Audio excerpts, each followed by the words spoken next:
of labor, there would be no reason to have a job. And with these social aspects taken care of, there would be no reason to have money at all. So the ultimate question remains: do we on Earth have enough resources and technological understanding to create a society of such abundance that everything we have now could be available without a price tag and without the need for submission through employment? Yes, we do. We have the resources and technology to enable this at a minimum, along with the ability to raise the standard of living so high that people in the future will look back at our civilization now and gawk at how primitive and immature our society was. What the Venus Project proposes is an entirely different system that's updated to present-day knowledge. We've never given scientists the problem of how do you design a society which would eliminate boring and monotonous jobs, that would eliminate accidents in transportation, that would enable people to have a high standard of living, that would eliminate poisons in our food, that would give us other sources of energy that are clean and efficient. We can do that out there.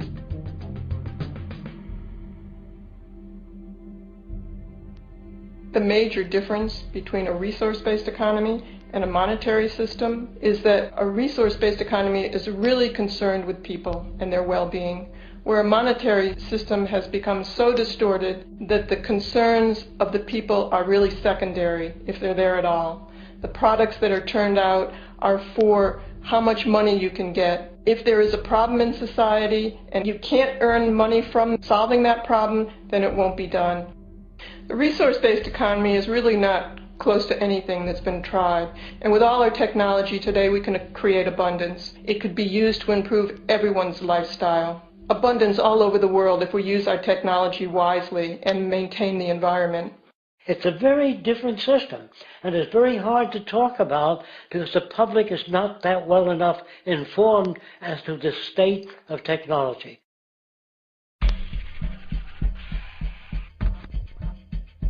At present, we don't have to burn fossil fuels. We don't have to use anything that would contaminate the environment. There are many sources of energy available. Alternative energy solutions pushed by the establishment, such as hydrogen, biomass, and even nuclear, are highly insufficient, dangerous, and exist only to perpetuate the profit structure that industry has created. When we look beyond the propaganda and self-serving solutions put forth by the energy companies, we find a seemingly endless stream of clean, abundant, and renewable energy for generating power. Solar and wind energy are well known to the public, but the true potential of these mediums remains unexpressed. Solar energy, derived from the sun, has such abundance that 1 hour of light at high noon contains more energy than what the entire world consumes in a year. If we could capture 0.01% of this energy, the world would never have to use oil, gas, or anything else. The question then is not availability, but the technology to harness it.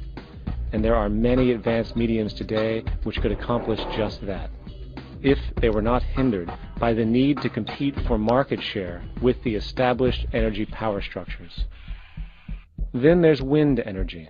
Wind energy has long been denounced as weak, and due to being location-driven, impractical.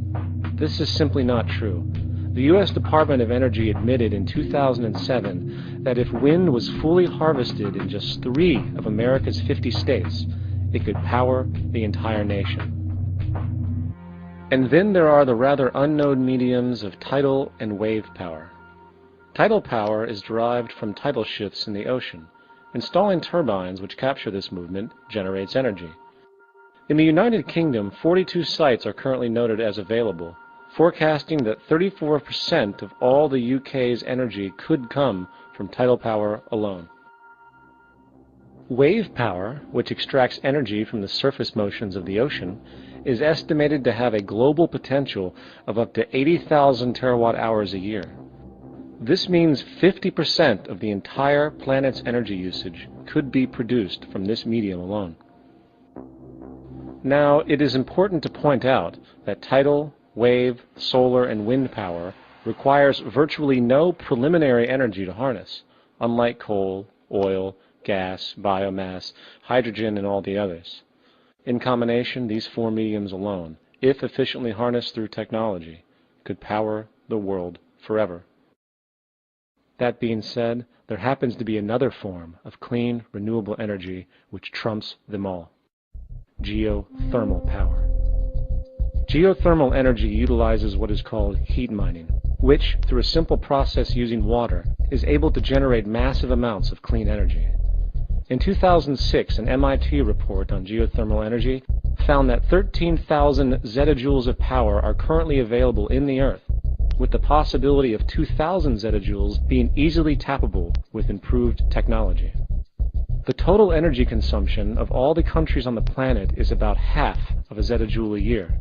This means about 4,000 years of planetary power could be harnessed in this medium alone. And when we understand that the Earth's heat generation is constantly renewed, this energy is really limitless and could be used forever. These energy sources are only a few of the clean, renewable mediums available, and as time goes on, we will find more. The grand realization is that we have total energy abundance without the need for pollution, traditional conservation, or, in fact, a price tag. And what about transportation? The prevailing means of transportation in our societies is by automobile and aircraft, both of which predominantly need fossil fuels to run. In the case of the automobile, the battery technology needed to power an electric car that can go over 100 miles an hour for over 200 miles on one charge exists, and has existed for many years. However, due to battery patents controlled by the oil industry, which limits their availability to maintain market share, coupled with political pressure from the energy industry, the accessibility and affordability of this technology is limited.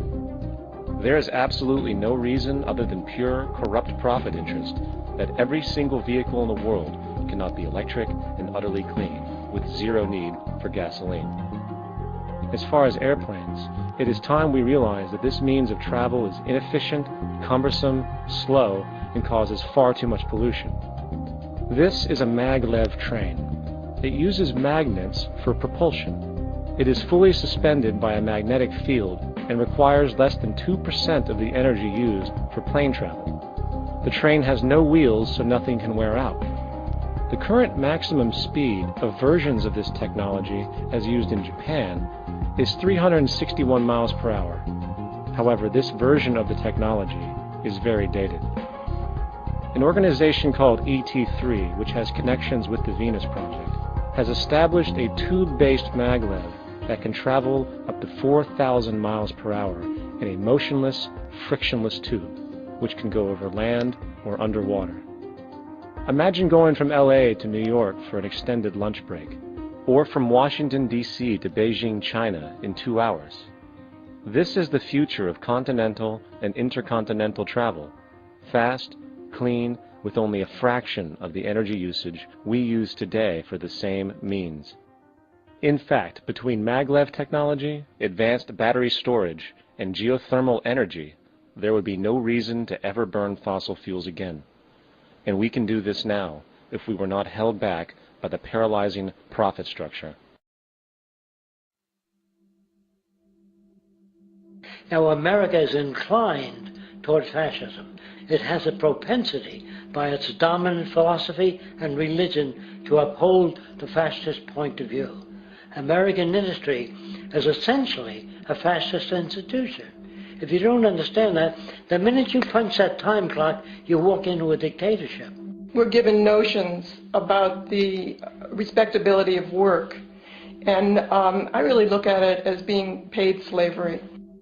They're brought up to believe that you shall earn your living by the sweat of your brow. That holds people back, freeing people.